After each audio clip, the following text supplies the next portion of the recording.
আপনাদের সবাইকে স্বাগত জানাই ইয়ো বাবু ইউটিউব চ্যানেলে আরেকটা নতুন ভিডিওতে। বেলা 12টা বাজতে যায়, কাজ থেকে বাড়ি ফিরছি। রাস্তায় যেতে যেতে হনুমানজির দর্শন করে বাড়ির দিকে এগোতে থাকলাম। আর যেতে যেতে এই যে চলে এসেছি আমার বাড়ির সামনে। গ্রাম থেকে আজ বাড়িতে মাসিরা এসছে, তাই তাড়াতাড়ি কাজ থেকে চলে এসেছি। তো সাইকেলটা এবার বাড়ির বাইরের গলিতে রেখে দিই, কারণ এখানেই রাখি, ভেতরে অনেক কটা সাইকেল থাকে তো বাড়ির। তো চলো এবার বাড়ির ভেতরে যাওয়া যাক। গ্রিলটা দিয়ে তালাটা খুলে এই যে 3 তলার ওপর আমার রুমটা, তো ওপরে উঠে গেলাম। বাড়িতে গিয়েই সবার প্রথম আমার চোখ পড়ে আমার অ্যাকোরিয়ামে।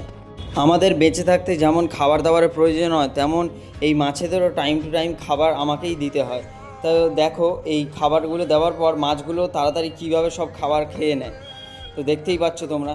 তো আজকের ওয়েদারটা একটু ভালো ছিল, তো চলে গেলাম ছাদে। ছাদে আমার মাসির ছেলেরা সব খেলা করছিল। আর আজকে দুপুরে তৈরি হয়েছে আমাদের বাড়িতে মুরগির মাংস। তো ভিডিওটা এখানেই শেষ করলাম। যারা যারা ভিডিওটা আমার ভালো লাগে বা ভালোবাসো, লাইক, কমেন্ট এবং অবশ্যই সাবস্ক্রাইব করে দেবে।